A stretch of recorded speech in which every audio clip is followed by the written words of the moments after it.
which said that go to the nearest center for security. So there is an anticipation as far as the counter reaction from Iran is concerned.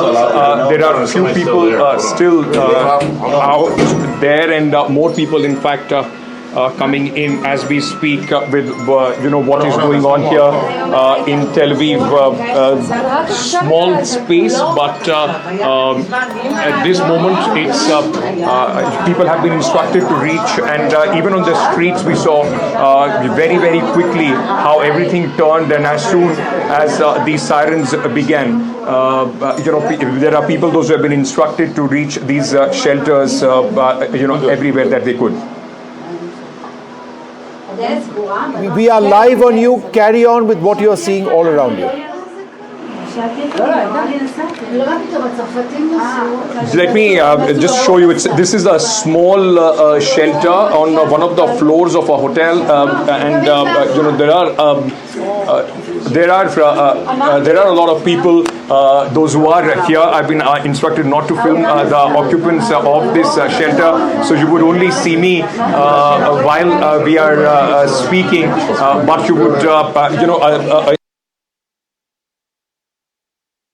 Alright, sorry, we've lost that signal. Sense of what's happening in this shelter.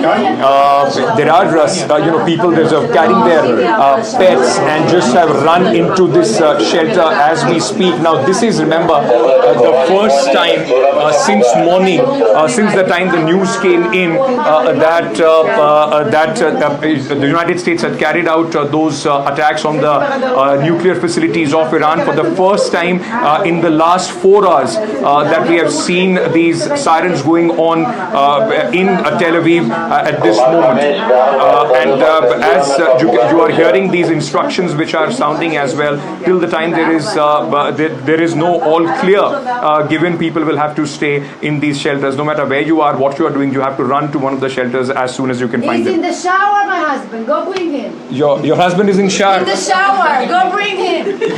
Yeah? I cannot take him out. He's not scared? He's of course he's scared, but he's in the shower. Would you open the door for him now?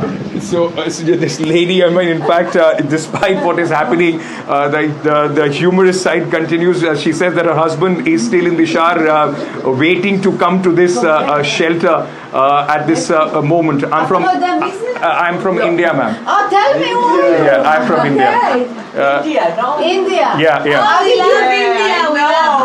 All right. Let me show you. We have. Sorry, what?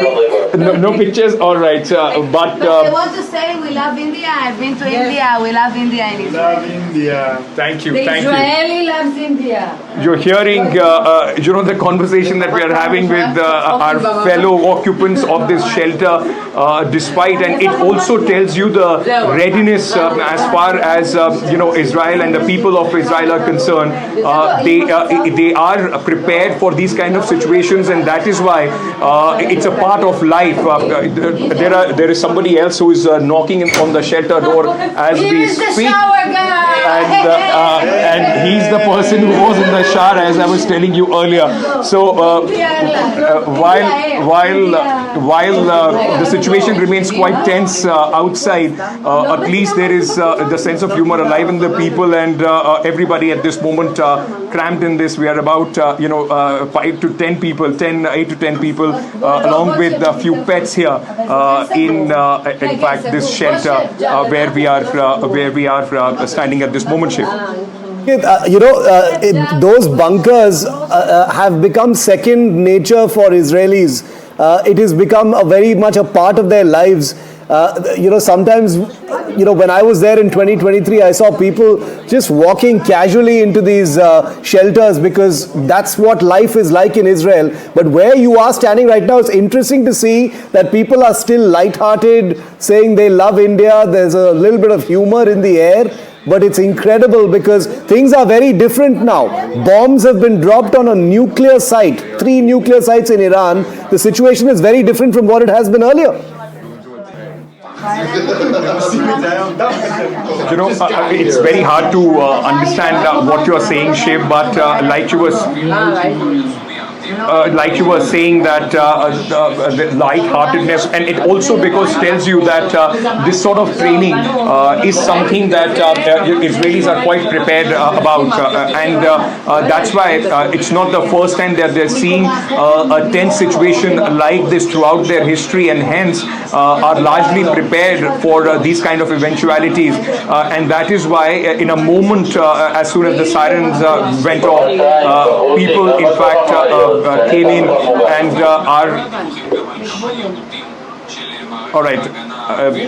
There was Shiv. I can tell you that we don't know what is happening outside, but where we are. Sorry, what are they saying? Did you hear? Shiv, I can't confirm anything at this moment, but there are some sounds which are coming in from outside the shelter where we are. Whether it is some Iranian drone or some warhead, in fact, making contact, I cannot confirm that at this moment. But there are certainly some sounds which are coming in at this moment. Instructions going on that people should stay in the shelters and shut the doors and not, in fact, venture out till the time the danger is over. It will take some time before we can confirm the nature of what has happened and whether there has been any successful penetration as far as Iranian warheads are concerned. But at this moment, the sirens going off yet again, and while we speak, we are in this bunker. You will keep hearing in fact this sound of the sirens which is coming in continuously, and people have been asked to quickly rush to wherever they could. It's a small space. Let me just describe it very quickly. It's a small space where we are, and while I'm speaking, there are about 15 people, those who have joined me inside this bunker, and everybody is hooked on to their local channels, and in fact every phone is buzzing with those emergency signals telling people to reach the nearest bunker as we speak, Shiv. Ankit, we're getting information right now that I hope you can hear me, Ankit, and I'll keep this short. We're getting breaking news that air sirens have been blaring in Israel after Iran has fired some missiles. So there are initial reports that Iran has fired some missiles towards Israel at this time. That's right, and like we were speaking earlier today, that since the time, it was local time, right around 3:30 or 4, when this announcement was made that strikes have been carried out by United States, and at this moment, the local time, let me very quickly tell you, we are at about 7:45, 7:45 local time in Tel Aviv. So it's almost about 4.5 hours since the time these strikes were confirmed by the President of the United States and Prime Minister Benjamin Netanyahu, that we are seeing some sort of retaliation coming in from Iran, and hence, in fact, all across Tel Aviv and in Israel at this moment, sirens are blaring where people have been asked to rush to the nearest bunkers, such bunker where we are at this moment, Shiv.